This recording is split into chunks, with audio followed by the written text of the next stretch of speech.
relaxing morning with a couple of good friends.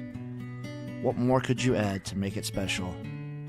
Well, I'll tell you what you can add. You can add shitloads of money, gambling, round robins, teasers. We have it all here on Brunch Betting. That's right. It's XFL Jim, Chase, Lupin Fiasco Sessions, and Eric, Uncle Rico Magoo, giving you the best sports plays you can find. That's right, bitches. It's Brunchtime Betting.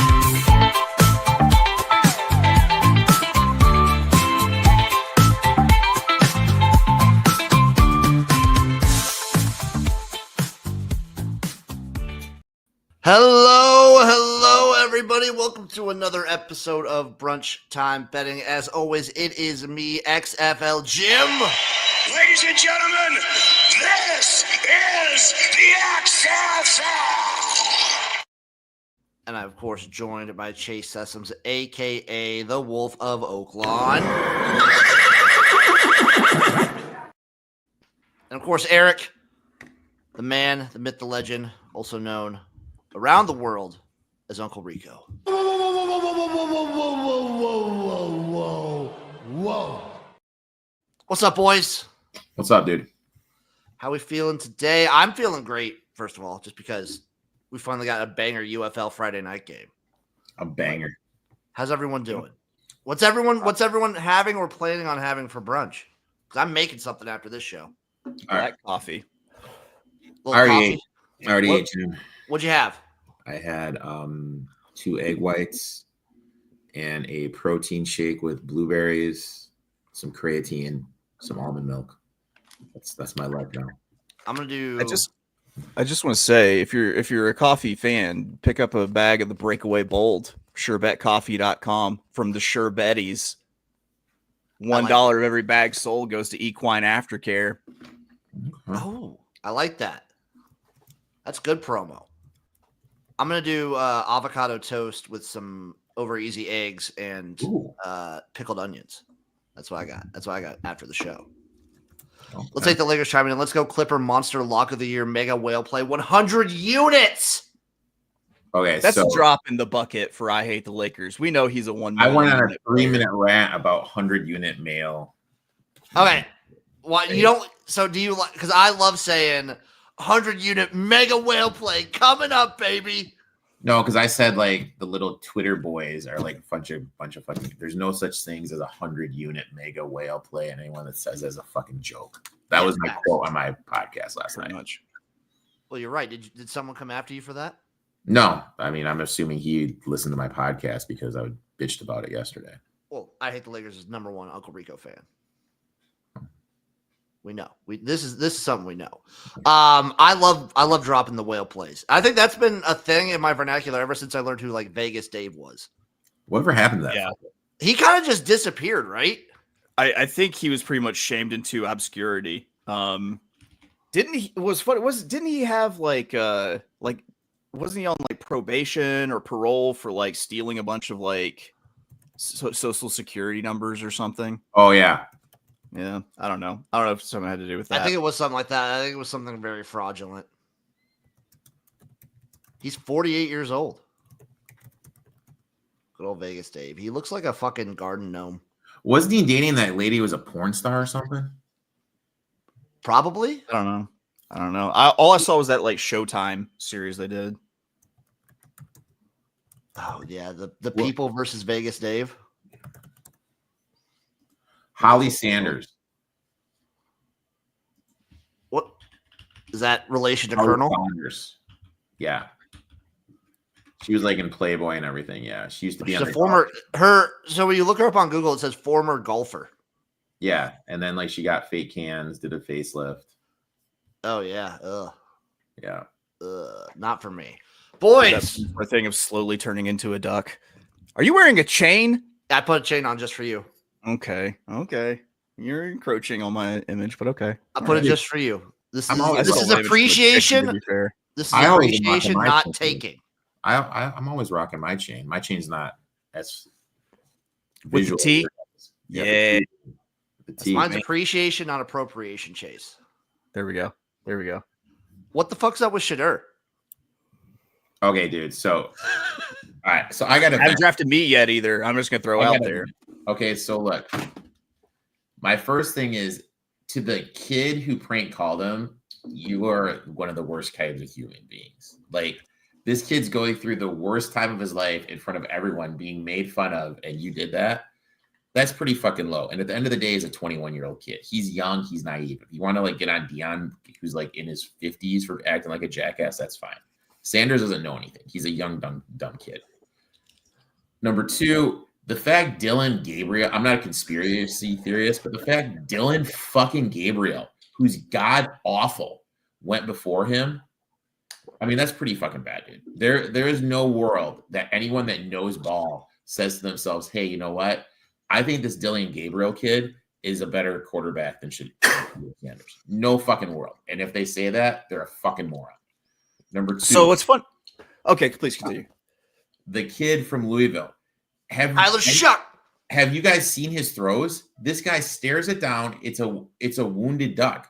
Sanders, when you look at pocket awareness, arm talent, he checks off more balances than this kid does. Now, look, if you have the kid in and you don't like his personality, that's fine. And you're not going to take a first round pick on him. That's fine. But when you get this part of the draft, it's supposed to be which player is going to help you win. You know what I mean? Which player you can develop. And there's no world that those two players do that compared to Sanders. I think it's just a bunch of old white owners trying to make a point.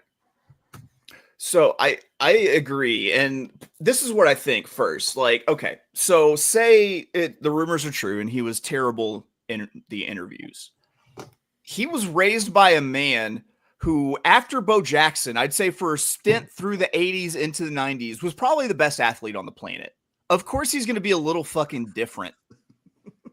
There's probably not going to be a whole lot of humility there.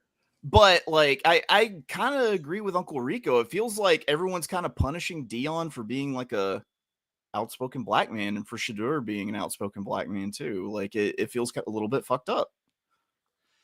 I want to know what he said on the interviews at this point. Because, like, all the jokes for him have been very funny. It's like he was just, like, he went to the NFL interview and just started reading Mein Kampf. Yeah, like... How bad could it have been for him to fall? Like, okay, I have my knocks against Shedeur too. I think he's of the breed of like Bryce Young, Caleb Williams, like that. You know, they can play against monster offensive lines. They can hold the ball for forever and have great stats because they have great weapons. Like, I am afraid that he holds the ball for way too long and it's going to be his undoing as a professional quarterback. I still think he's better than Dylan Gabriel. I still think he's better than Tyler Shough. 100%. We're at the point now that there's actually value for him. Someone's going to get a steal. I mean, that's for sure. How far do you guys think he drops? I mean, the Steelers have an early fourth round pick. And let's face it, if he goes in right now, fourth round pick, there's not going to be all this pressure for him to start right away. Probably they'll bring in Aaron Rodgers. By them not taking a quarterback till this late kind of hints that Aaron Rodgers is actually going to sign. You know, and Sanders isn't going to be thrust in the start like right away.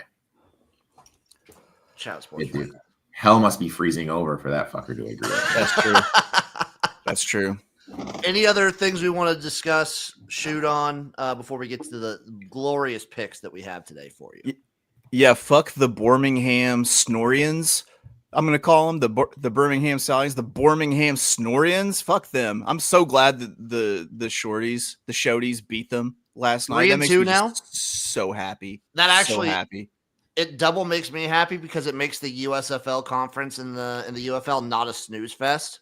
Yeah, like it gives hope that this team can maybe do something. Like obviously, the Showboats aren't going to be able to pass the Panthers because the Panthers have 2 wins over them already.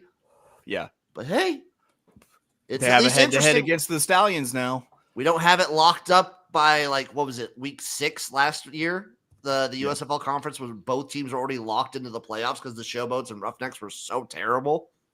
Finally. Eric, you want to start us off with picks?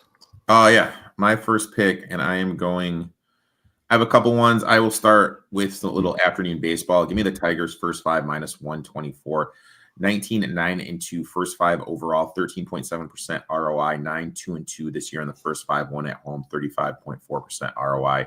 Facing Brandon Young, who looked blah first outing out last week against the Nationals. 2.5 whip with a 6.75 ERA, allowing 3 runs, 7 hits, 3 walks, pitching only 4 innings. I think the Tigers are going to be able to get to him. Casey Miz on the mound for the Tigers, quietly having a solid season so far, living up to the #1 draft hype from a couple years ago. Never really panned out this year with Job coming in and Skabol and bringing back Flaherty. He's kind of quietly having a good season because there's not as much attention on him. 3-1, 2.22 ERA, 0.95 whip, O's 10-14, first 5 this season, 5-8 this year on the road. Getting Miz at a good price. Fading Young after his first start when teams have tape on him is a position I want to be in. Give me the Tigers first 5. I dig that. I like it. Chase, what are you rocking with, buddy? I'm going to the UFL. I think I got a money line dog I can take here in today's game. Give me the St. Louis Battlehawks plus 115 on the money line against the Michigan Panthers. My handicap here is that Jim told me the Michigan Panthers are frauds. And I did say they are both potentially frauds. Yeah, and you backed it up with solid evidence, and I feel like you take the shot with the dog here, especially with St. Louis at home, probably one of the best, if not the best, home field advantages in the UFL. Are you potentially worried about getting a full Max Duggan game? No, man, the hacksaw Max Duggan, no, he's going to get it done. I hope with like a full week under his belt, he looks way better than he did last week. But also, like St. Louis, better defense probably right now, better run game, better kicker. The issue is Michigan has Bryce Perkins, and the dude is a fucking stud. Full transparency, I was looking to bet the Battlehawks, and then I remembered Max Duggan was starting. But they might be splitting time again because Danny Etling's back for the Panthers. So 2 quarterbacks versus 1. My first if you have play, 2, do you really have 1? That's really 1 on none. That's a fact, especially watching Michigan as long as I have.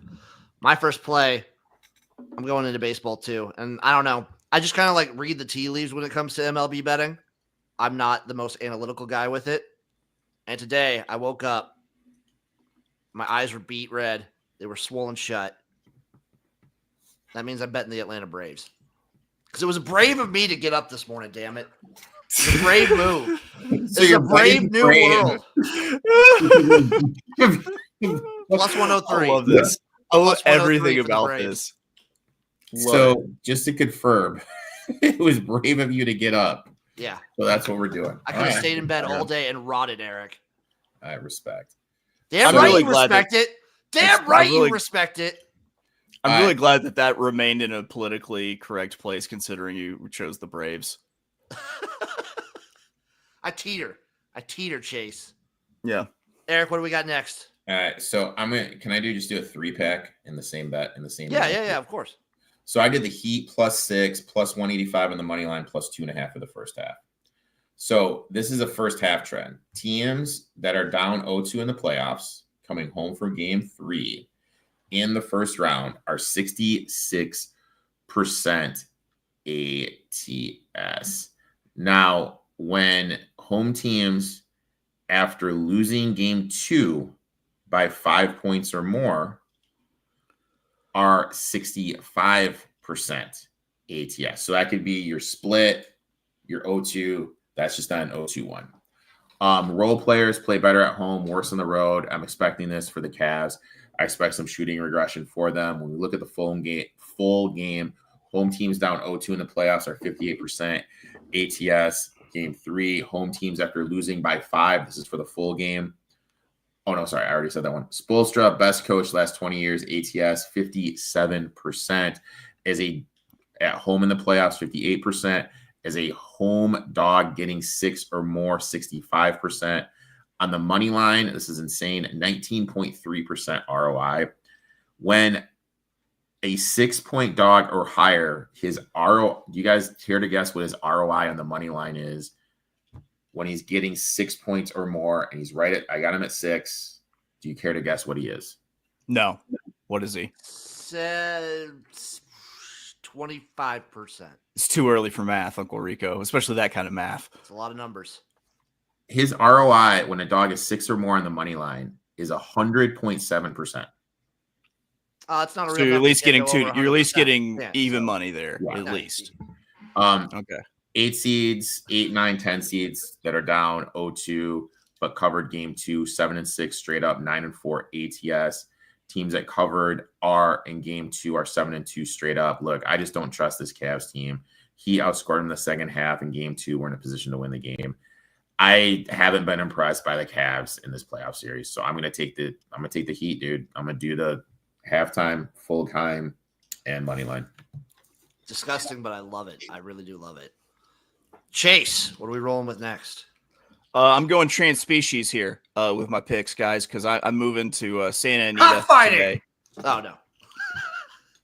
I haven't found a book in the Dominican yet that Damn that does online action for the cockfightings, because them pollos loco. I've got in race 2 at Santa Anita, they got a great card today with the grade 3 Royal Heroine Stakes, which I'll have a play for later, but we're going to start off early. I like to step on necks early in a horse racing card. So out of race 2 at Santa Anita, I am playing a daily double into race 3 using number 3 Positivity in the first leg and the number 4 and the number 8 Golden Sunrise in the second leg.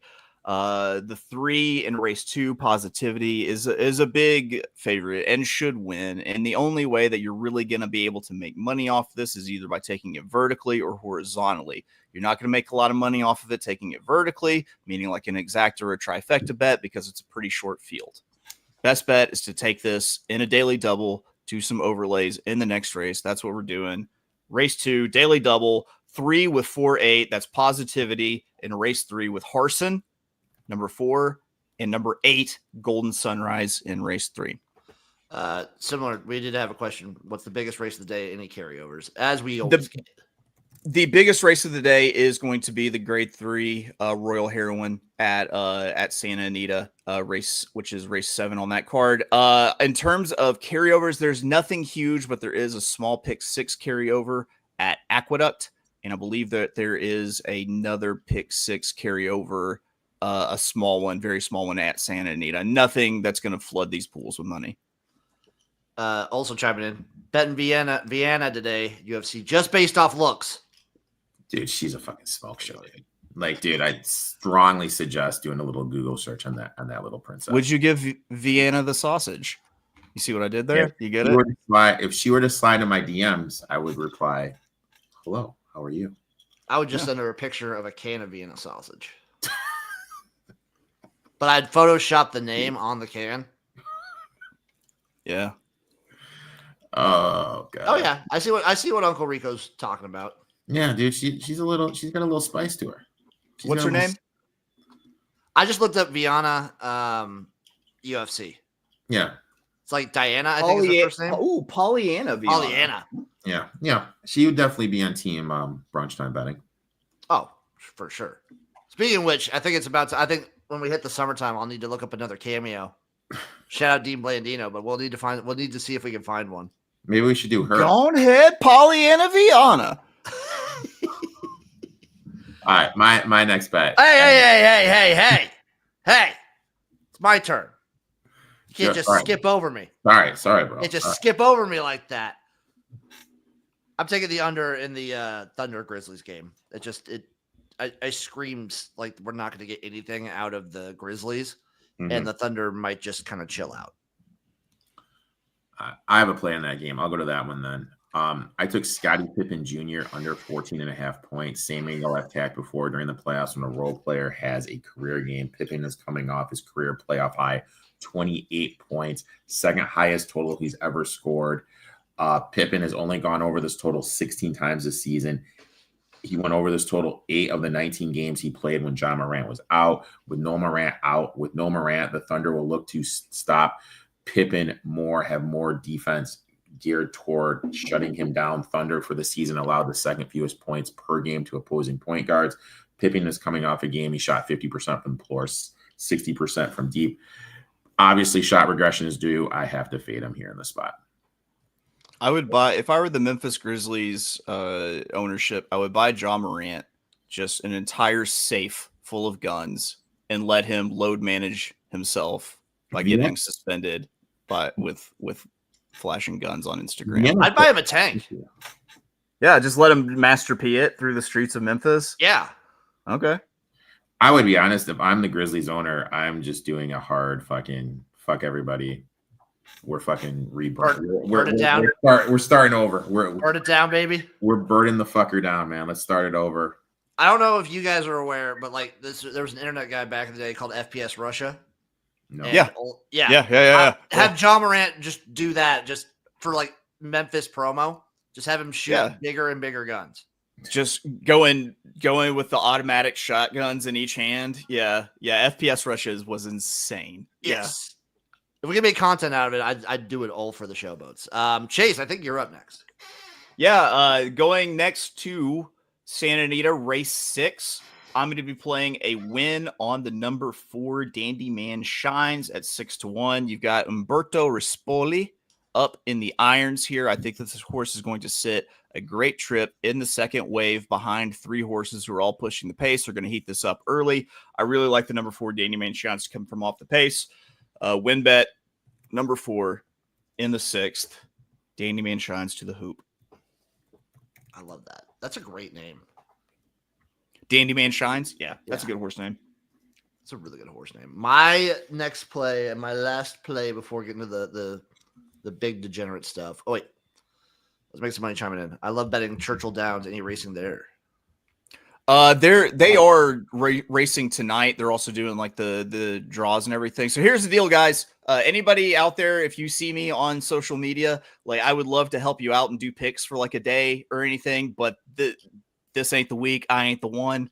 I'm already working on Derby content. Like that's where all the focus is going. This is probably your busiest week of the year. Yeah, it's up there with Breeders' Cup. Those are the two. I was gonna say like those. This is like the busiest period of your year. Yeah, for sure. One more straight bet before my round robin. Sorry, bro. I got one more straight bet too, Eric. Okay, that's fine. I'm taking the Stars money line. Fuck you. That's all you get. That's all you get out of that one. I'm taking the Dallas Stars money line. Did I ruin your mojo? Yeah. Fuck you. Stars. Dude, do we still believe in the Magic hockey total? I thought so, and I'll probably have a round robin. All the ones at the book that I'm looking at, Chase, they're all 5.5. Oh God. Okay. I always take that over. I 2 in the Warriors game. Warriors -1.5 first half, -3 game. Home team is coming off a 5-point or more loss in game 2. That for game 3, 65% against the number first half. Home teams game 3 of the first round, 55% ATS. Home teams game 3 that are favorites, 60%. Home teams game 3 after losing game 2, 62%. Home teams game 2 that lost by 6 or more, 67%. Curry 63% ATS. After a loss at home, Curry averaging 36.5 points last 2 games at home. Do we trust this young Rockets team to go on the road and cover the spot? Rockets offensively are brutal. Hard to trust them. 16th in offensive efficiency. They're going on the road. A lot of these guys, this is their first playoff game playing against the Warriors, who are the 4th best team defensive efficiency. Look, I know there's no Butler. Because there's no Butler, we're getting a discounted price. Give me the Warriors -1.5 for the first half, -3 for the game. I don't hate it. I don't hate that. Chase. Are you guys done with your straight bets? We are. All right, I'm going to hammer through these 3 really quick then. One last horse bet. It comes in the big race today, race 7, the Royal Heroine, the grade 3 on the turf at Santa Anita, going 8 furlongs. I'm playing an exacta using the 2 raw ability in first place, and then underneath, I'm using 3 horses in second place. The number 4, Uncorked, the number 11, Hamwood Flyer, which I wish was my nickname in high school for some reason, and the number 13, Lunar Impact. So that's 2 with 4, 11, 13 in race 7 at Santa Anita. And then I just had 2 more UFL bets to stretch into tomorrow, which are the DC Defenders +3.5. And then I'm taking San Antonio -3.5. Wait. Defender. Oh, yeah. Defenders versus the Renegades. That's right. I was getting mixed up. Yep. Those are both great games. I think Defenders Renegades is going to be like a defensive battle. Both quarterbacks also pretty good at slinging the ball. San Antonio playing with a new momentum. Also Houston playing with a new momentum. I'm excited. Sunday's going to be awesome. Should be good. Are you guys ready for your round robins? Yeah. Eric, why don't you start us off? I got two different ones. My first one is Warriors -1.5 for the first half. Heat first half money line +125. Tigers -0.5 for the first 5 +105. Chase. Since I can't do cross species round robins yet because we don't have the technology, I'm going to do a UFL all weekend round robin. We're going Battlehawks money line +115, DC +3.5, San Antonio -3.5. I wanted to do cross sport. I wanted a lot of action. I wanted it all done by Saturday. So here's what we got. We have the Dallas Stars on the money line. I'm taking the Miami Heat on the money line. I'm taking the St. Louis Battlehawks on the money line. I'm taking the Atlanta Braves. I'm taking the Milwaukee Brewers. All straight money line, all plus money. Make it happen, Captain. One more bet. We're putting everything I have in my account on the Hokkaido Nippon Ham Fighters of the Japanese Professional Baseball League. Yes! They are -139. Yes! But damn it, it is Japanese baseball time. Ham Fighters, Hamwood Flyer. When's the last time you invoked the Ham Fighters? Ah, God, it feels good. I miss this. It's been so long. It's been so long since we brought the Ham I'm going to do a Fighters Japanese out. baseball parlay. We're taking the Nippon Ham Fighters. We are taking the Chunichi Dragons. We are taking the Yokohama Dana Bay Stars. 3-teamer parlay. Easy peasy. Japanese. You could do Asian nations that hate each other. Should I do a Japanese? Yeah, Korean and throw in the dinos. You know what? Let's go Korea. Let's throw some in there. Let's get the Doosan Bears. And don't forget the dinos. Let's get Never the leave NC off the Dinos. dinos. Dude, NC Dinos are +162. Oh, dude, NC Dinos are fucking COVID goats. Man. I got a I'm gonna UFC. throw the Kia Tigers in there actually. All right, UFC bet. I got a Rico. UFC round robin. All right. We're going Edler to win inside the distance +340. Jimmy Flick +138. Carmen Saman -102. Chelsea Chandler to win by decision +440. And Carlos Peretz +128 on the money line. Love it. Any other takes you guys want to get off before we head out of here? I hate these NFL draft analysis or these experts on Twitter that give everyone A's on their draft. Like, I don't know. Like, I don't understand how you can give any grades. You can tell what you think about the player. That's Yeah. fine, whatever. But you can't be like, oh, dude, A+ for Cam Ward. Cam Ward isn't even a top 10 player on the fucking draft. You shouldn't be giving an A+ grade for Cam Ward. I'm of the mind that you can't grade drafts until like 2 or 3 years later. Yeah. Same with recruiting classes. Yeah. All right, folks. Thank you for watching. Thank you for chiming in. We appreciate you. We love you. We'll see you next time for another episode of Brunch Time.